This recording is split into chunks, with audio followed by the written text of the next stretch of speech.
Bonjour, bienvenue sur We Do Biz, la radio 100% entrepreneur. On vous retrouve aujourd'hui dans l'émission l'Elevator Speech qui permet à un entrepreneur de présenter son projet en recherche de financement. Avec moi pour m'accompagner dans cette émission, Georges Viglietti, président de Sowifun. Bonjour Georges. Bonjour Benjamin, bonjour à tous. Et on accueille aujourd'hui Christian Bernard, président fondateur de Neocanal. Neocanal se veut la première agence de prospection digitale. Donc Christian, merci de présenter un petit peu votre entreprise en une petite minute. Avec plaisir, bonjour à tous. Neocanal, c'est très simple, c'est une agence de prospection digitale. Ça consiste en fait à aider les PME à trouver des prospects en utilisant pleinement le potentiel d'Internet.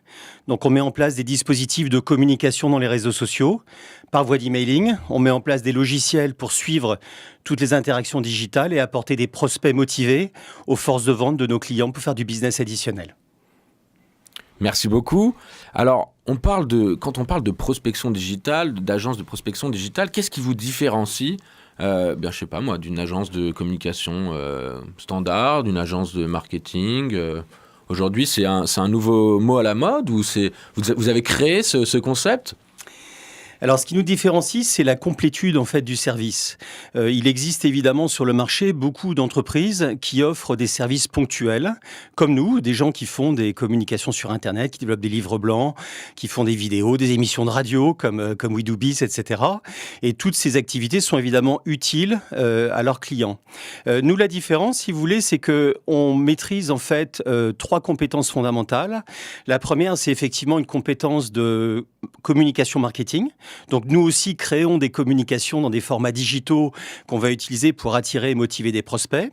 La deuxième compétence que nous maîtrisons parfaitement, c'est le process commercial. C'est-à-dire que nous, la finalité pour nos clients, c'est pas de communiquer ou de faire du marketing, c'est d'aller chercher du business. Donc la dimension commerciale est extrêmement importante. Et la troisième dimension, c'est que nous maîtrisons l'ensemble des logiciels et des technologies comme des sites web et des techniques qu'on utilise sur Internet pour en fait tracer les interactions, identifier les intérêts des prospects et gérer en fait un pipeline de business additionnel pour le compte de nos clients. Donc vous voyez, il y a une complétude, si vous voulez, de disciplines et de techniques que nous maîtrisons, ce qui nous rend tout à fait unique. Et la deuxième chose qui nous rend unique, c'est que nous offrons en fait un service complet sous la forme d'un abonnement annuel dans le cadre duquel nous fixons des objectifs de développement commercial, c'est-à-dire concrètement du chiffre d'affaires additionnel, des nouveaux prospects et nous engageons sur une partie du résultat. Et ces deux choses-là nous rendent tout à fait uniques. Et pour la petite histoire, la prospection digitale, c'est nous. C'est-à-dire que c'est nous qui avons inventé le vocable qui est de plus en plus repris pour essayer justement de synthétiser, de cristalliser ce service que je viens de décrire rapidement. D'accord. On peut peut-être rentrer dans le détail qu'on comprenne bien. C'est quoi vos cibles ? C'est qui vos cibles ? Ce sont des entreprises de quelle taille ? Et puis il y a quelque chose qui est très intéressant dans ce que vous avez dit. Il y a une partie de votre revenu qui est au résultat en fait, à la performance. Alors, sachez que avant Neocanal, l'entreprise existait et nous faisions quelque part de la prospection digitale sans encore avoir inventé le vocable pour le compte de grandes entreprises internationales. Donc nous avons en fait 4 années d'expertise, de savoir-faire développé dans le cadre des grandes entreprises. Et c'est en fait en 2012 qu'on s'est dit mais les PME aussi ont besoin de se développer commercialement dans une conjoncture qui est quand même difficile. Et ce sont des entreprises qui, contrairement aux grands comptes, n'ont en général pas les compétences en interne et pas les moyens financiers de se doter justement de ces compétences et de ces technologies que nous évoquions. Donc nous avons vu l'opportunité de marché et nous avons pendant 15 mois packagé en fait le savoir-faire et l'expertise grand compte dans une méthodologie qu'on a conçue pour être abordable pour des entreprises de taille intermédiaire. Donc le marché pour nous, c'est le marché des PME, en général au-dessus de 5 millions d'euros de chiffre d'affaires, parce que notre service vaut au minimum 60 000 euros en abonnement sur une année, et jusqu'à des entreprises qui font entre 350 et 400 millions d'euros de chiffre d'affaires. Donc PME, ETI, et en règle générale, nous discutons avec les dirigeants d'entreprise et la conversation est une vraie conversation de business. Comment est-ce que la prospection digitale va les aider à développer du chiffre d'affaires additionnel, en plus des méthodes marketing et commerciales conventionnelles qu'ils utilisent déjà. Parce qu'on est d'accord que ça ne leur permet pas de réduire leurs équipes, de dire mon directeur commercial ou mes forces commerciales, je les réduis, ou si. Voilà. Plutôt non. C'est-à-dire que L'enjeu est plutôt un enjeu d'augmentation de productivité commerciale. La bonne façon d'utiliser un commercial qui a une expertise, qui coûte aussi un peu d'argent en salaire chargé, c'est de les concentrer en fait sur des prospects qui sont déjà très qualifiés pour qu'en fait ils concluent du business. Donc si vous utilisez vos commerciaux et leur expertise et leur coût à faire de la prospection dans le dur, au téléphone, sur des listes pour très peu de résultats, vous avez une faible productivité. L'intérêt du digital, c'est que le digital est particulièrement efficace sur le haut du pipeline pour faire ce travail-là. Donc du coup, vous pouvez concentrer vos commerciaux sur plus d'affaires et plutôt que de réduire la voilure, vous allez augmenter votre productivité commerciale. En revanche, sur la dimension du marketing, très souvent quand nous réalisons une étude financière avant de démarrer avec un client et qu'on pose la question à nos clients, mais ce salon et cette publicité dans la presse papier et cette prestation de téléphone que vous avez sous-traitée, est-ce que ça vous rapporte du business? Et très souvent, on se rend compte que les méthodes conventionnelles peuvent être en fait coupées en termes de budget pour contribuer à financer le digital. Mais vous allez un petit peu plus loin que dans la génération de leads, parce que quand on parle de prospection digitale, en tout cas aujourd'hui, on parle souvent d'acquisition clients online, sur Internet, par le biais des réseaux sociaux et autres. Vous, c'est quoi finalement, je ne vais pas vous demander le secret de la méthodologie, j'imagine qu'il faut aller vous le demander, mais il faut travailler avec vous. Mais concrètement, c'est quoi faire de la prospection digitale? Qu'est-ce que vous allez m'apporter comme... Alors, quand on travaille avec un client, on identifie un segment de marché, on identifie des types d'entreprises et des types d'interlocuteurs qui sont les prospects en fait de nos clients. Ensuite, on fait souvent ça par rapport à une offre produit donnée. Donc, on essaye de comprendre la psychologie d'achat des gens auxquels on s'adresse. À partir de ce moment-là, on développe une stratégie de communication. En gros, de manière assez concrète, on essaye de voir quelle histoire on va bien pouvoir raconter aux prospects de nos clients pour les intéresser et les motiver en fait à s'intéresser aux solutions de nos clients. Et puis ensuite, on va optimiser le site web de notre client qui souvent dans le monde des PME est guère plus qu'une vitrine des produits.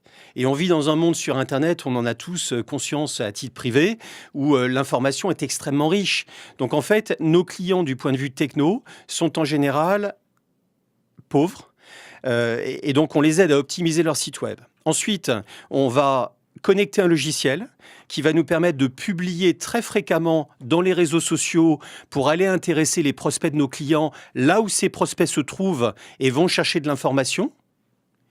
Et ensuite, ce logiciel nous permet de suivre les intérêts et d'automatiser en fait des conversations scénarisées du type « Vous avez téléchargé un livre blanc sur tel sujet, nous espérons que la lecture vous a intéressé. Sachez que sur ce même sujet, nous organisons un webinaire dans 10 jours à l'occasion duquel nous allons inviter un de nos clients qui va parler de tel sujet. Suite au webinaire, merci beaucoup, nous espérons que vous avez apprécié. Sachez que sur le blog, nous avons des trucs et astuces, etc. » Donc, concevez en fait la prospection digitale comme une série de conversations plutôt commerciales mais intelligentes, c'est-à-dire qu'on ne va pas se concentrer sur la promotion des produits, mais plutôt sur quels sont vos enjeux, quelles sont vos problématiques et comment est-ce qu'on peut vous aider. Et plutôt que d'avoir des centaines de commerciaux dehors sur le terrain pour aller parler à tous ces prospects, eh bien, on va l'automatiser dans des contenus de communication, des témoignages vidéo, des études de cas, des livres blancs qu'on va pousser dans les réseaux sociaux pour que les gens les trouvent, les lisent, les consomment. Et à partir de ce moment-là, nous commençons à développer une connaissance de qui est intéressé par quel sujet. Et après, on tire le fil, effectivement, Benjamin, sous un angle beaucoup plus commercial, jusqu'à aller qualifier ses prospects et fournir les prospects les plus qualifiés aux commerciaux de nos clients au moment opportun pour qu'ils puissent ensuite conclure du business.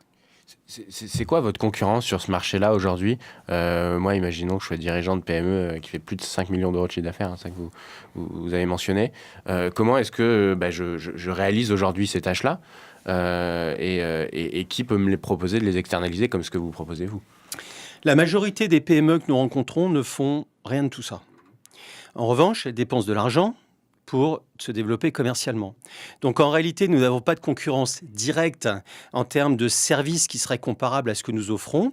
En revanche, un dirigeant d'entreprise va régulièrement regarder ses dépenses marketing, se dire tiens, est-ce qu'on devrait faire un salon de plus? Tiens, est-ce qu'on devrait faire une pub ici? Faire un peu de RP, etc. Il va aussi se dire tiens, est-ce que je ne devrais pas embaucher un ou deux commerciaux de plus? Donc en règle générale, le dirigeant va raisonner en ces termes-là. Et donc c'est à nous de le convaincre, et ça fait partie d'ailleurs de notre méthode de vente à nous, qui est consultative, c'est qu'on va développer un business case financier pour l'aider en fait à apprécier les différents moyens marketing conventionnel, plus de commerciaux, la prospection digitale qu'il a à sa disposition pour générer un chiffre d'affaires donné. Et ensuite, on va essayer d'optimiser l'ensemble pour l'aider. Et donc, c'est comme ça, en fait, qu'on adresse cette forme de concurrence indirecte qui est je vais mettre mon argent ailleurs. Mais sinon, il n'y a pas vraiment de concurrence directe encore.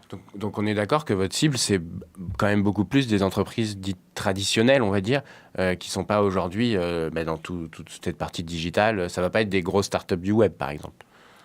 Non. Plutôt pas. Ça va être plutôt effectivement les 90% d'entreprises dans le domaine de l'industrie. Il y a un gros marché, hein. C'est pas ce que je dis.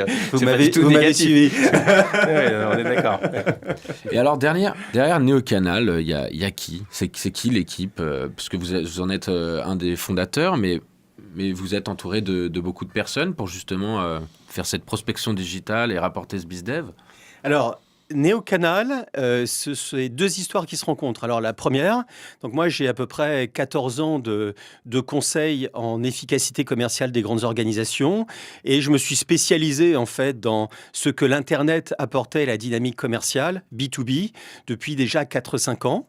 Et puis mon associé Hugo Bernard, qui m'a rejoint en fait début 2013 pour justement concevoir le projet Neocanal.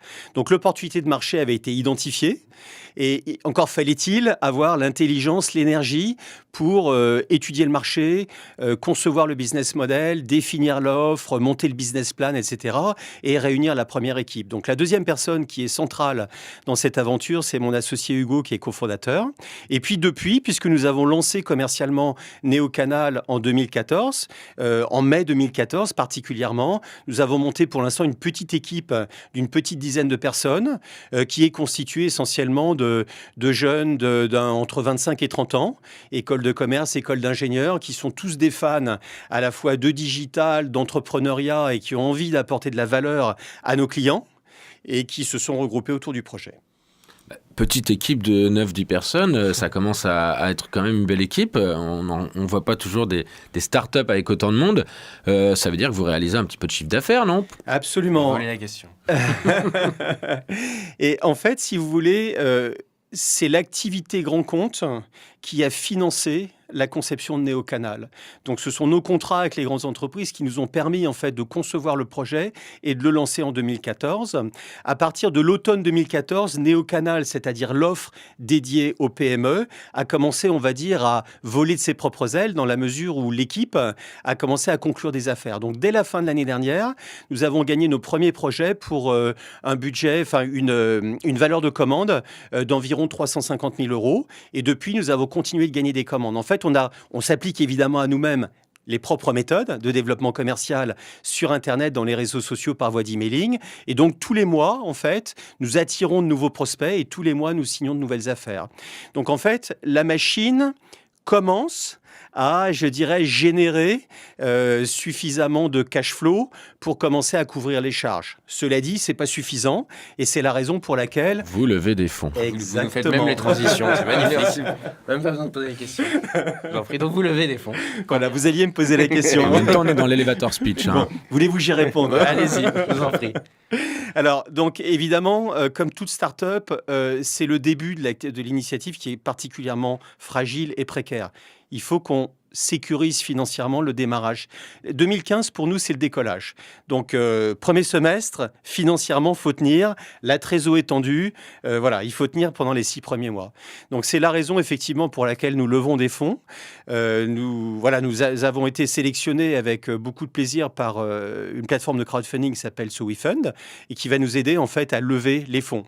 La bonne nouvelle, c'est que par rapport aux 250 000 euros que nous allons chercher. Nous avons déjà sécurisé auprès d'investisseurs professionnels 130 000 euros. Donc pour l'instant, ça se présente bien et nous allons lancer la campagne auprès d'investisseurs particuliers sous quelques jours.